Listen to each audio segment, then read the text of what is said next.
नमस्कार साथियों, आज का सेशन बहुत ही ज़्यादा इन्फॉर्मेटिव एंड मज़ेदार होने वाला है क्योंकि इसके अंदर हम अशोका से संबंधित कुछ ऐसे कंट्रोवर्सीज़ की बात करेंगे, जो कुछ क्वेश्चंस रेज़ करेंगे कि क्या आज तक जो हम हिस्ट्री पढ़ते आए हैं, क्या वो सही है? एंड इसी के अंदर हम 2 मेजर कंट्रोवर्सीज़ की बात करेंगे। एक तो बोला जाता है अशोका द ग्रेट, अब क्या असल मायने में अशोका द ग्रेट थे? एंड दूसरा बोला जाता है कि अशोका ने कलिंगा युद्ध के बाद बुद्धिस्ट धर्म को अपना लिया। तो क्या उन्होंने सही मायने में उसके बाद अपनाया था कि उसके पहले अपनाया था? अब ये इसके ऊपर हम बात करेंगे। साथियों, मैं आपको बताना चाहूँगा कि ये जो सेशन है, ये इसका मेन ऑब्जेक्टिव इन्फॉर्मेशन है, कोई कंट्रोवर्सी क्रिएट करना बिल्कुल भी नहीं है। तो इसको आप एज़ अ एजुकेशनल पर्पज़ ही लें, क्योंकि इतिहासकारों के अलग-अलग परसेप्शंस के बेसिस पे बनता है हिस्ट्री और वही कुछ परसेप्शंस विद एविडेंस मैं यहाँ पर आपको प्रेज़ेंट कर रहा हूँ। अब यहाँ पर सबसे पहले टॉपिक की अगर हम बात करें कि ये जो टाइटल है अशोका द ग्रेट, ये कब एक्चुअल में इमर्ज होके आया? सो ये जो है ना साथियों, ये एक मॉडर्न डे कांसेप्ट है। दैट इज़ लगभग 19th सेंचुरी एडी के टाइम पे ये फिनोमेना आगे बढ़ के आया। क्यों ही आया ये और लाया किसने? तो यहाँ पर 19th एडी में हमारे ऊपर अंग्रेज़ी राज था। अंग्रेज़ों ने हमें क्या बोला था कि इंडियंस, तुम्हारा एंशिएंट टाइम्स में ना कोई पावरफुल राजा नहीं था। तुमने कभी खुद राज नहीं किया है। तुम स्वराज नहीं कर रहे थे। तुम्हारे ऊपर हमेशा किसी बाहर वाले व्यक्ति ने ही आके हमेशा राज किया है। अब उस टाइम पे क्या हो रहा था ना कि बहुत सारे आर्कियोलॉजिकल एक्सकवेशंस भी हो रहे थे और उन आर्कियोलॉजिकल एक्सकवेशंस में अशोकन पिलर्स पाए जा रहे थे, बट हमें पता नहीं था कि वो अशोकन पिलर्स है करके। सो 19th सेंचुरी में एक व्यक्ति, अंग्रेज व्यक्ति थे जेम्स प्रिंसेप, उन्होंने इसको डिकोड कर लिया कि भाई वो पिलर स्तंभ के ऊपर क्या लिखा है। तो पता चलता है कि वो अशोकन के पिलर्स हैं और वैसे ही सेम पिलर्स अखंड भारत में अलग-अलग हिस्सों में पाए जाते हैं।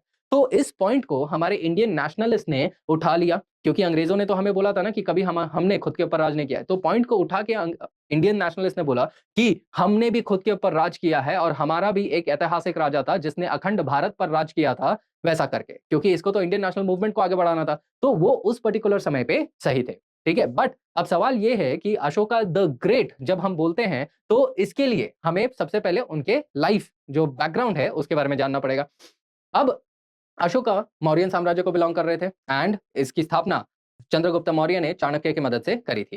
एंड जब चंद्रगुप्त मौर्य राजा बनते हैं तो उन्होंने अखंड भारत का जो नॉर्दर्न बेल्ट है उसको पूरा इन्होंने कब्जा कर लिया था। लेकिन इसके बाद इनके बेटे बिंदुसार जब राजा बनते हैं, उनका समय जनरली गोल्डन रूल माना जाता है, क्योंकि इन्होंने, बिंदुसार ने साउथ इंडिया तक अपना राज फैला दिया था। लेकिन वो एक्सट्रीम साउथ तमिलकम और जो ओडिशा वाला एरिया है उसके ऊपर ये कब्जा नहीं कर पाए।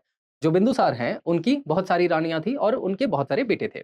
अब इस अब इसी में से एक जो बेटा था, दैट इज़ अशोका। इनकी माताश्री रॉयल ब्लड की नहीं थी। इसके लिए वो क्राउन प्रिंस नहीं बन सकते थे। इसके लिए इनके चचेरे भाई सुशीम को क्राउन प्रिंस के तहत घोषित किया गया। अब क्या हो गया, उस टाइम पे अचानक से बिंदुसार का मृत्यु हो जाता है इन 273 बीसी और यहाँ पर अशोका को अपना राजगद्दी लेना था कब्जे से। सो वो ग्रीक मर्सनरीज का मदद लेता है एंड वो पाटलिपुत्र के ऊपर हमला कर देता है।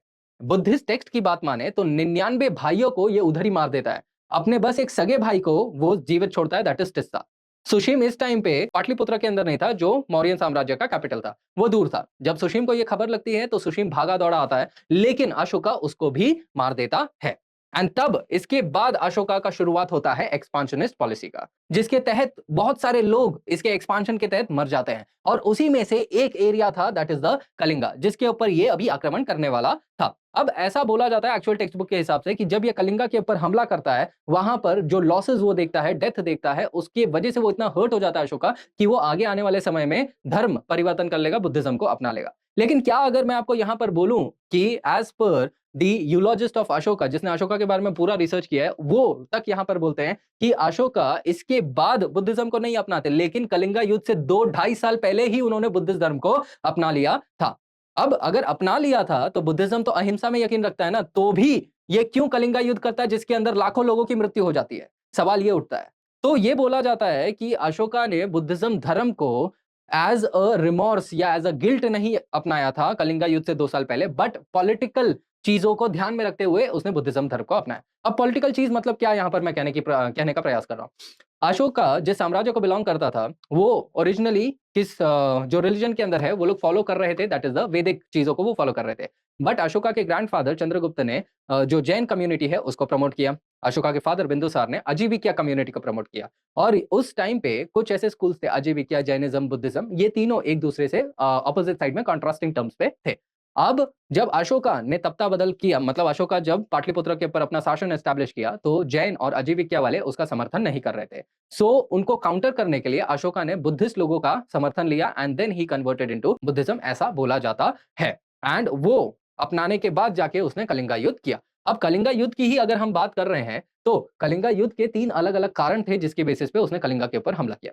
सबसे पहला ये था कि जब अशोका पावर में चल रहा था और अशोका अपने पावर को कंसोलिडेट करने की बात कर रहा था पाटलिपुत्र में, उस टाइम पे ऐसा बोला जा रहा था कि कलिंगा एक जो इंडिपेंडेंट शासन था और जो बहुत पावरफुल था, उसके राजा अशोका के अपोजिट साइड में काम कर रहे थे, तो उसका गुस्सा था। इसके अलावा अशोका यहाँ पर जो कलिंगा साम्राज्य था, वो पाटलिपुत्र से बहुत नजदीक था, तो कभी भी आक्रमण हो सकता था। तो इसके लिए दुश्मन को हटाना सबसे पहले अशोका ने सोचा। इसके अलावा यहाँ पर नेवल ट्रेड उस टाइम पे बहुत ज़्यादा चल रहा था, तो और कलिंगा के पास बहुत सारे पोर्ट्स थे, तो उसके ऊपर कब्जा करना अशोका का मेन प्रायोरिटी था। ये चीज़ करने के बाद अशोका ने क्या किया, कलिंगा के ऊपर हमला किया और कलिंगा के अंदर एक मेजर रॉक एडिक्ट होता है, जो हमें बताता है कि अशोका ने कलिंगा युद्ध किया, जिसके अंदर उसने 1 लाख लोगों को मार दिया और 1.5 लाख लोगों को बंदी बना के लेके चले गया, जिसमें से मेजर को उसने ये मतलब मार ही दिया, मतलब फांसी वगैरह ये सब दे दी एंड कुछ लोग भागते-भागते मर गए या कुछ लोग स्टार्वेशन से मर गए। ऐसा करके 2.5 लाख लोगों की मृत्यु हो जाती है इस पर्टिकुलर समय पे।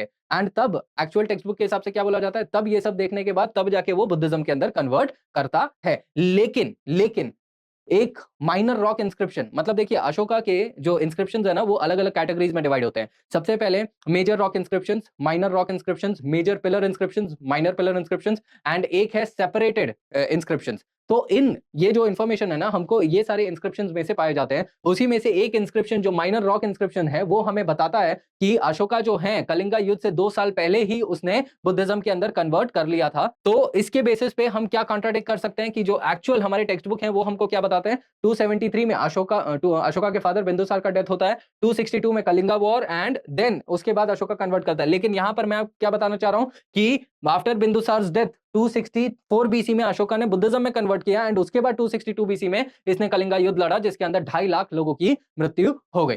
तो यहाँ पर पॉइंट ये था, ये जो दूसरा वाला कंट्रोवर्सी था, वो हमने देख लिया कि अशोका ने बुद्धिज्म के अंदर कन्वर्ट कब किया। अब कन्वर्ट करने के बाद भी क्या अशोका सही मायने में बुद्धिस्ट था क्या? जो मैंने अभी आपको पहले पॉइंट बताया था कि अशोका पॉलिटिकल काम के लिए उसने कन्वर्ट करा था, तो वो चीज़ के सपोर्ट में मैं आपको बताना चाहूँगा कि क्योंकि बुद्धिज्म कभी हिंसा को प्रमोट नहीं करता, अशोका बुद्धिस्ट होने के बाद भी, ये कलिंगा युद्ध वगैरह होने के बाद भी उसने क्या किया, वायलेंस को प्रमोट किया। अब वायलेंस को कैसे प्रमोट किया, ये हमको पता चलता है उसके एक टेक्स्ट से, दैट इज़ द अशोक वादना, जिसके तहत वो बताते हैं कि उन्होंने 18,000 आजीविकाओं को मौत के घाट उतार दिया। इसके अलावा एक इंसिडेंस होता है कि एक पेंटिंग के अंदर दिखाया जाता है कि बुद्धा जो है वो जैन तीर्थंकर को बाउ कर रहे हैं, तो उसके खिलाफ में, उसके विरोध में अशोका ने नरसंहार करने बोल दिया सारे जैन जैन लोगों का जो उसके साम्राज्य में थे। तो ये नहीं बोला जा सकता कि अशोका बुद्धिज्म अपनाने के बाद भी वो अहिंसक थे, क्योंकि यहाँ पर बुद्धा ने अहिंसा के मार्ग लिया था, but he was not a true Buddhist in that particular context. तो क्या यहाँ पर ये होने के बाद क्या हम इनको द ग्रेट बोल सकते हैं क्या? और ये चीज़ें ऑलरेडी जो हमारे स्कॉलर्स हैं, रोमिला थापर एंड जो हमारे इंस्क्रिप्शंस वगैरह हैं, ये सब चीज़ें ऑलरेडी बताई गई हैं। तो क्यों आज भी हमारे टेक्स्ट बुक के अंदर यही दिखाया जा रहा है?